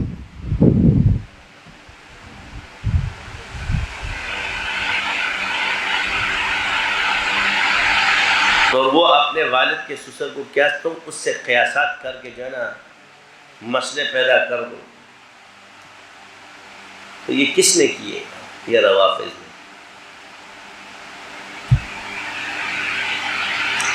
روافض نے بگاڑا شیعوں کو۔ اب جیسے ہمارے یہاں جی آملیٹ چاکلیٹ آ جاتے ہیں نا، تم لوگ تو پہلے فلاں بزرگ کے پیچھے سے تو بات نہیں دیکھتے کہ کس کے، جیسے ابھی میں کہہ رہا ہوں کہ جو یہ معتزلہ، روافض اور خارجیہ کے جو تفصیلات تم لوگ بیان کرتے ہو اہل اللہ بن کے، کیا بن کے؟ نام کیا رکھا ہوتا ہے؟ اہل اللہ۔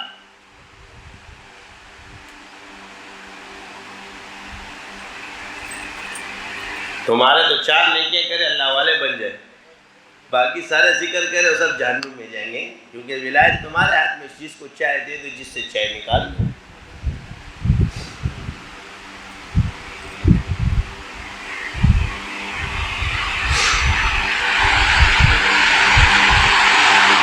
میں نے آپ سے کیا کہا کہ جا اگر صحیح حدیث پیش کر دو گے نا تو کہیں گے یہ حدیث ضعیف ہے. کیا کہیں گے؟ اپنی بات نہیں چھوڑنی کہ میں غلطی پر ہوں. جو روایت وحی سے صحیح روایت جو آئی ہے اس کو بول دیں گے کہ یہ ضعیف ہے، مگر اپنی بات چھوڑنے کے لیے تیار نہیں ہے. تو جو گناہ بتانے کے لیے آئے تھے اور جنہوں نے قیاس کر کے بتا دیا وہ کہیں گے وہ گناہ میں شامل نہیں ہے، مگر یہ ڈالیں گے کہ گناہ ہے چپکا دیں گے کہ ہاں اس میں گناہ میں جاؤ گے. نام کیا رکھا ہوگا؟ یہ چیزیں یہ میں نے دیکھی ہے، اس میں آپ کو. اس لیے وہ پیچھے سے جب مارکیٹ میں آتے ہیں نا تو ہمارے اکابر نے جو جواب دیا ہے اس کا جواب تو کیونکہ وہ صوفی تھے سارے، انہوں نے وہ جواب دیا احسان کے لحاظ سے. ادھر احسان کا پتہ چلے گا کہ تمہارے اندر کتنا احسان ہے، ثابت کرو. یہ نہیں کہ انہوں نے جب یہ عقیدہ لکھا یا تشریح لکھی اس کی، قرآن اور حدیث کو چھوڑ کے لکھ دی.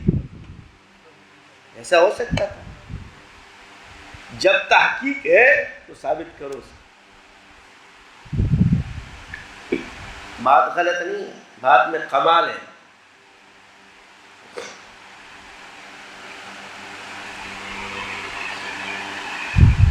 جیسے سب سے پہلے مشیت کے انوار سے نقش روح محمد بنایا گیا، پھر اسی نقش سے مانگ کر روشنی بز میں کون مکہ کو سجایا گیا.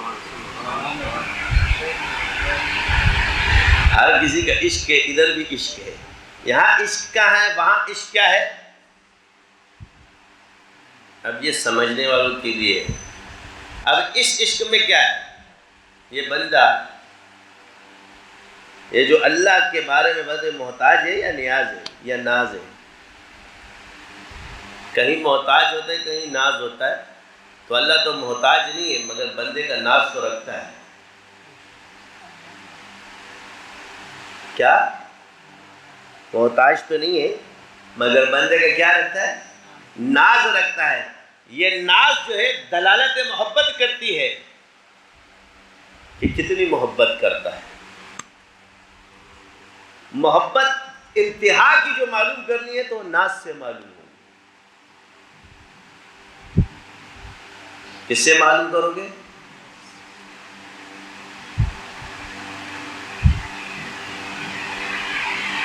میں تجھے راضی کر دوں گا اے میرے محبوب.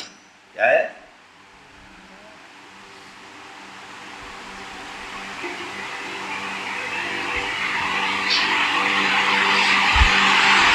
تو آج الحمدللہ ہم لوگوں کو بھی ڈرنا چاہیے. صرف یہ نہیں کہ وہ لوگ ان کو امید دلا دو، ہم کو ڈر لگنا چاہیے کہ اللہ ہمیں اگر بخشے گا تو ان کو بھی بخشے گا. اور ہمیں ڈر لگنا چاہیے کہ کہیں استدراج تو نہیں ہے، کہیں غلطی پر تو نہیں ہے، کہیں دنیا میں تو اللہ نے صلہ نہیں دے دیا. تو یہ خوف کبھی کبھی آنا چاہیے. کیا؟ اس خوف کا اٹھنا ہی حقانیت کی علامت ہے. صرف امید پہ رہنا اور صرف خوف پہ رہنا نہیں، خوف اور امید کے درمیان ہے ایمان. تو امید کس کے لیے ہے؟ تو اپنے آپ کو گناہگار سمجھو گے تو امید پر رہو گے. اگر اپنے آپ کو نیکوکار سمجھتے تو پھر خوف بھی کرو. سمجھے؟ اس لیے اللہ نے فرمایا اپنے آپ کو نیک مت سمجھو. تو تمہیں بتا دی کہ زیادہ امید پہ رہنا. ہم امید کرتے ہیں، اپنے آپ کو نیک مت سمجھو مگر نیکی کرتے رہو. تو جو نیکی کرتے ہو اللہ کی عطا ہے، اور جو گناہ تم سے ہوتے تمہاری نفس کی شرارت ہے. لہٰذا یہ اللہ تعالیٰ نے ہم پہ لاگو کیا ہوا ہے کہ نیکی کو اپنی طرف منسوب نہیں کرو گے، نیکی کی نسبت کرو گے اللہ کی طرف، اور گناہ کی نسبت اللہ کی طرف نہیں کرو گے، اپنی طرف کرو گے، اپنے نفس کی طرف کرو گے کہ یہ میرے نفس کی شرارت ہے، اللہ نے مجھے یہ حکم نہیں دیا، لہٰذا اس پر توبہ کرتے رہو، استغفار کرتے رہو. گناہ نہیں چھوٹتے تو توبہ بھی مت چھوڑو. اور جو تمہارا معاملہ ہے اللہ کے ہاں رونا شروع کر دیتے ہیں میرے لیے، تاکہ لوگوں کو دکھاؤں میں دیکھو کتنا جو ہے نا کتنا غم ہے اس کے دل میں. اس کو بڑا خوف ہے، مجھ سے یہ ہو گیا، مجھ سے ہو گیا، دنیا کو دکھانے کے لیے کرتا ہے۔ حضرت گنگوئی فرماتے کیا ڈنڈورا پیٹ رہے ہو، گناہ ہو گئے، بس توبہ کرو اللہ سے۔ لوگوں کو گواہ بنانا ضروری ہے، ڈنڈورے پیٹ رہے ہیں میرے کے گناہ ہو گیا، بس بول جا توبہ کرو۔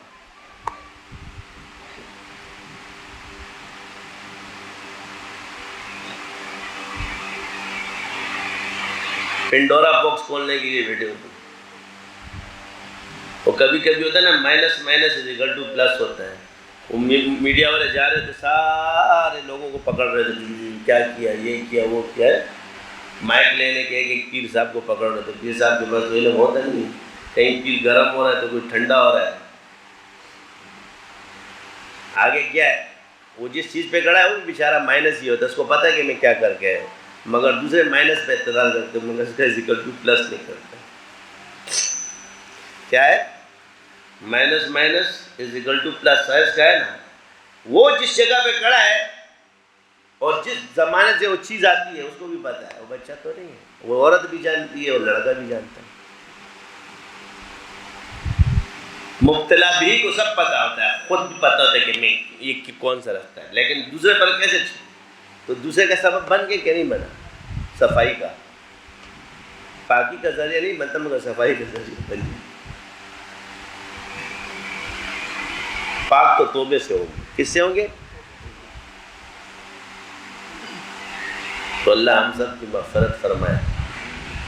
یاد رکھو کہ اگر اللہ کو یہ کہو کہ جی میرا حضرت کہتا ہے اللہ تجھے نہیں بخشے گا تو پھر تیرا بیڑا غرق ہے، کیونکہ تو نے اللہ کو مانا کہ میرا حضرت، اللہ اپنے حضرت سے صرف علم سیکھ، مغفرت کرے یا نہ کرے تیرے حضرت کو بھی پتہ نہیں کہ اس کی مغفرت ہوگی کہ نہیں ہوگی، کیونکہ اکثر اہل اللہ کیا فرماتے تھے کہ یا اللہ ہو سکتا ہے اس کی مغفرت ہو جائے، اس کی برکت سے ہمیں اللہ بخش دے۔ حضرت عاجل اللہ ماجر مکی رحمۃ اللہ علیہ فرماتے کاش، فرمائے میں لوگوں کو بیعت اس لیے جلدی کرتا ہوں شاید اللہ اس کی مغفرت کر دو، اللہ مجھے بخش دے۔ سمجھ آ رہی ہے کہ نہیں؟ مرزا مظہر جانے جانا رحمۃ اللہ علیہ فرماتے تھے اگر قیامت کے دن اللہ نے مجھ سے کوئی چیز مانگی تو میں قاضی ثناء اللہ پانی پتی کو پیش کروں گا کہ یا اللہ اس کی تربیت میں میرا ہاتھ ہے،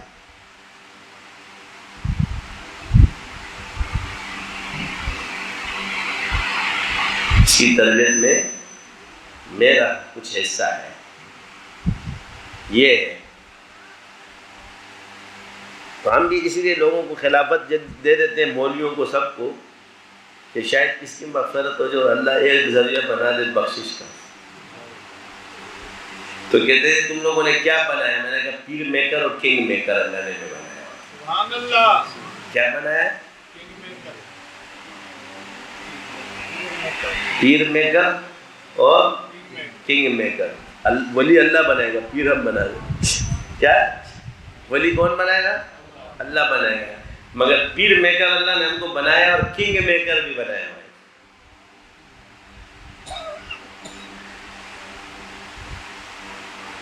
تو یہ مت کہا کرو کہ سلسلے نے ہمیں کیا دیا، یہ کہو کہ ہم نے سلسلے کو کیا دیا ہے۔ سلسلے نے تو اللہ کے فضل و کرم سے، سلسلے کی برکت سے تو اللہ نے ہمیں سب کچھ دے دیا۔ کوئی مرغہ تمہیں راستے میں نہیں دیتا تھا، آج جو نا بکرے کھا کے بیٹھ جاتے ہو، گاڑیاں تمہارے نیچے آ گئی ہے، کوئی تمہیں سلام نہیں کرتا تھا، آج عزت دار بن کے بیٹھ گئے ہو، یہ سلسلے کی برکت ہے۔ یہ سلسلے نے تمہیں کیا دیا؟ تم یہ بولو کہ جو تم نے سلسلہ اللہ نے جس ذریعے اس کا شکر ادا کیا ہے، اپنے آپ کو سمجھتے ہو کہ تم بہت بڑے پارسک۔ میں جو اس جگہ پہ بیٹھ جاؤں نا، اگر میرے اعمال میں دیکھتا ہوں تو قسم خدا کی جھوٹے مارنا شروع کر دو تم لوگ، اگر اللہ نے ایک راز میرا کھول دیے تم لوگوں نے۔ سارے پتھر اٹھا کے سنگ ہر شخص نے ہاتھوں میں اٹھا رکھا ہے، وہ والا کام ہو جائے گا۔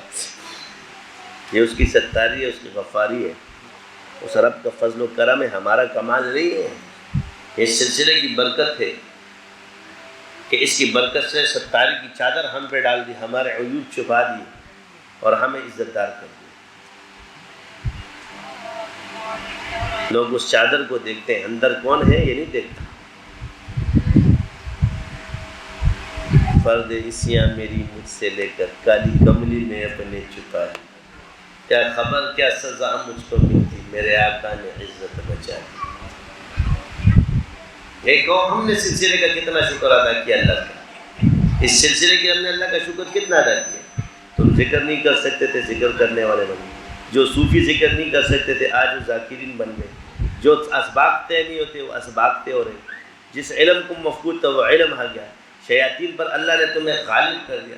سلسلہ تمہیں کیا دیتا ہے؟ اللہ اس کے ذریعے تمہیں مشکلوں سے نکال دیتا ہے۔ مشکلیں آئیں گی، تکلیفیں بھی آئیں گی، بیماریاں بھی آئیں گی، مگر جلدی چلی جائیں گی۔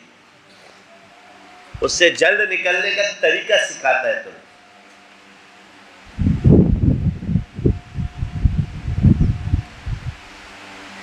گھر میں بیٹھے ہو آرام سے تسبیح ہاتھ میں پکڑی، لا الہ الا اللہ لا الہ الا اللہ لا الہ الا اللہ محمد رسول اللہ پڑھتے جا رہے، ذکر کرتے جا رہے، نہ کام نہ کاج اور گھر کا سب چل رہا ہے۔ تو نے پی ایچ ڈی کیا کس کے لیے؟ میرے گھر کا رزق چلے۔ تو نے ہنر سیکھا کس لیے؟ میرے گھر کا رزق چلے۔ ہر شے جو تو نے سیکھی کس لیے؟ گھر کا رزق چلے۔ تو کچھ بھی نہیں کر رہا، گھر کا رزق چل رہا ہے، تو قرض دار بھی نہیں اور تو خوار بھی نہیں، اور کیا دے تم؟ جو چاہتا ہے اللہ دے دیتا ہے۔ قناعت کرنے کے بجائے ہم لوگوں نے یہ باتیں شروع کر دی، تو آگے سے کہیں گے تو شیطان تو تمہارے دماغ میں ڈالا کہ سلسلہ صحیح، کہیں میں غلط تو نہیں، بات تو وہی آ گئی، تجھے لے گیا، تیرے پہ کیفیت صحیح آئی تھی، تو لڑک گیا، جب بعد میں جائے گا تو کتاب کون سے نکالیں گے؟ اصلاح نفس، کوئی کیا نکالے گا، کوئی کیا نکالے گا، مگر وظائف اندر کیا ہوں گے؟ فیض النور کے۔ وہ الگ بات ہے ادھر ادھر کر دے، لیکن وظیفے وہی ہوں گے، تم کہاں جاؤ گے؟ تقلید ہماری کرو گے، امام ابو حنیفہ کی تقلید کرتے تھے نا مخالف، آج بھی تقلید انہی کے اصولوں کی جائے گی، گھوم پھر کے آنا وہی ہے، یا مقلد بن کے کرو یا غیر مقلد بن کے کرو، ہونا وہی ہے، ہونا وہی ہے۔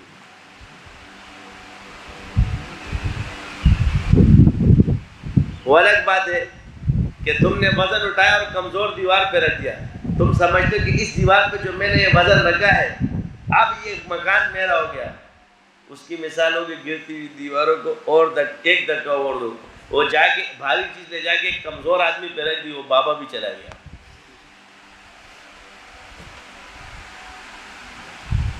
پاپا نے ہوتا رہتا رہا، بابا ہم نظر لاڑا، وہ بھی بیمار ہو جاتا ہے بیچارہ، اتنا لوڈ ہو کیسے برداشت کرے گا؟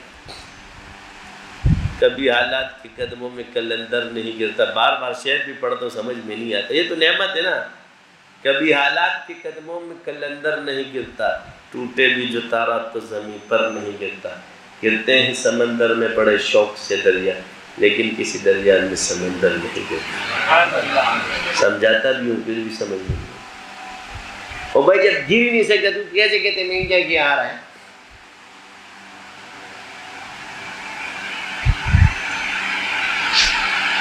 تو کبھی کبھی اوروں کے سکھانے کا ذریعہ بھی بن جاتا ہے بندہ، جاتا ادھر سے یہ تو کوئی ادھر نہیں آتا، وہ چلا جاتا ہے دوسرے کو، تو جس کو سیکھنا چاہیے تو وہ اس کا پیر بن جاتا ہے۔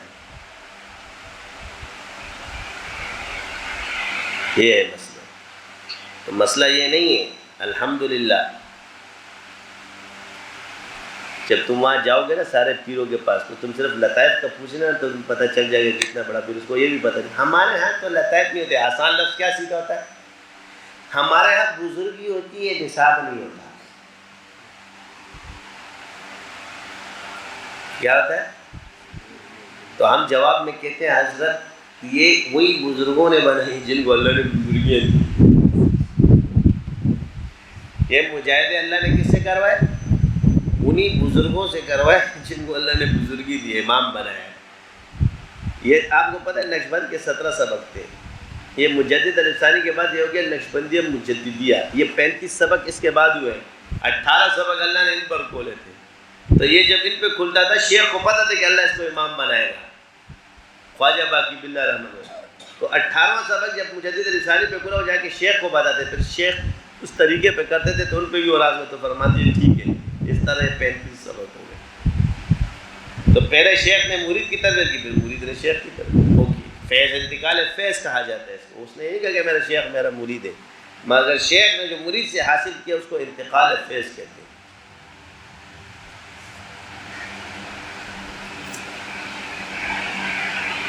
یہ نہیں کہ میرا شیخ میرا مرید بن گیا۔ وہ بے ادب دو زانوں ہو کے بیٹھتے تھے، مرید بھی اور شیخ بھی مرید کے سامنے بیٹھتے تھے، اور خواجہ باقی باللہ رحمۃ اللہ علیہ شیخ کو اللہ دکھاتا ہے کہ کون سا مرید آسمان پہ چڑھنے والا کون سا نہیں ہے، یہ اپنے سے دعوے مت کرو۔ ان کو اللہ دکھاتے تھے تو وہ اپنے مرید کی طرف منہ نہیں کرتے تھے، خواجہ باقی باللہ مجھے پیٹ پیٹے جاتے تھے۔ یہ جو آج کل دیکھے نا تم لوگ کہتے ہیں بدعت کی سارے، یہ اصل خواجہ باقی باللہ رحمۃ اللہ علیہ نے کیا تھا۔ اکثر لوگوں کو ادب میں دیکھیں گے پیر کی طرف منہ نہیں کریں گے، پیٹ نہیں کریں گے، بس پیچھے پیچھے پیچھے پیچھے جاتے رہیں گے۔ یہ خواجہ باقی باللہ رحمۃ اللہ علیہ نے کرتے تھے، کس کے لیے؟ مجدد الفسانی رحمۃ اللہ علیہ۔ یعنی شیخ کو پتہ تھا کہ میرے مرید کا کیا مقام ہے، حتیٰ کہ شیخ عبد القادر جیلانی رحمۃ اللہ علیہ نے بھی اپنا خرقہ مبارک یہ نسل در نسل چلا رہا ہے کہ یہ مجدد الفسانی کو ہے۔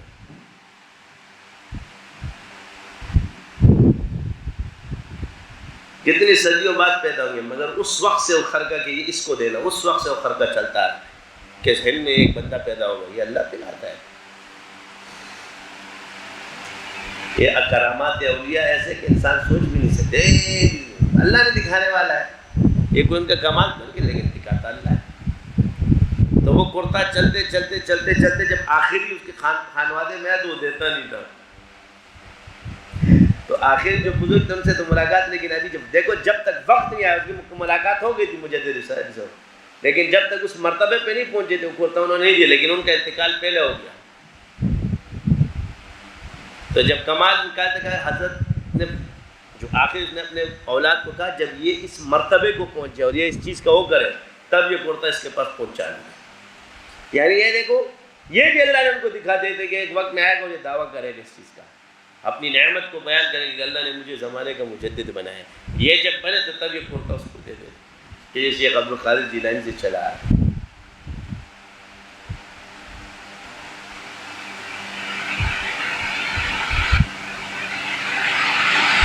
تو ان کے اولاد نے کیا کہ وہ کرتا ہی نہیں جیسے اٹھ گیا، وہ اپنے پاس سنبھال کے رکھا۔ پھر رات کو ان کو 2-3 دفعہ خواب میں زیارت ہوئی کہ پہنچاؤ اس کو، پھر جا کے وہ کرتا شیخ عبد القادر جیلانی سے چلتا ہوا تو ان کو پہنایا گیا۔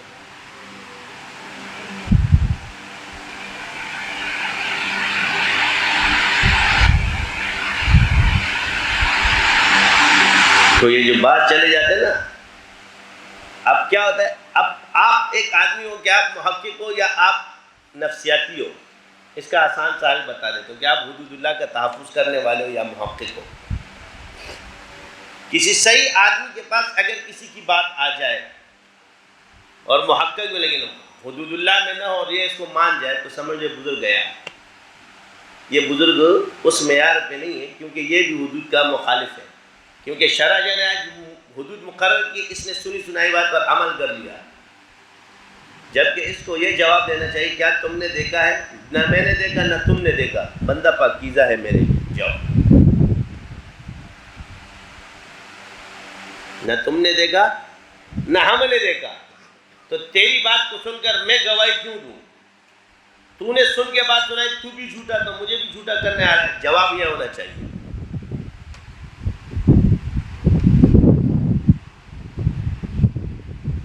ہم نے سنا، کیا سنا؟ یہ وہ چیزیں جو خطرناک ہیں۔ اللہ ہم سب کی مغفرت فرمائے۔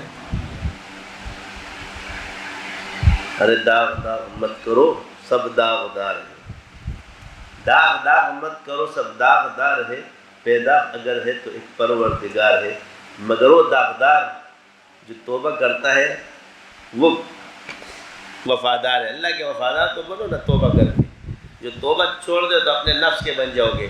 جب تک توبہ کرتے رہو گے تو کم سے کم توبہ تمہیں اپنے نفس کا ہونے تو نہیں دے گی نا۔ تیرا نفس غفلت میں تو پڑا رہ سکتا ہے مگر کم سے کم نفس کا نہیں ہوگا۔